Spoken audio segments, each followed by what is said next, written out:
bổng đấy. Quá xuất sắc. Sút đi.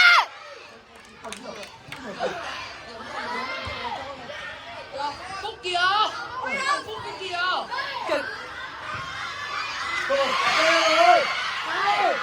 Hay quá. Trời ơi.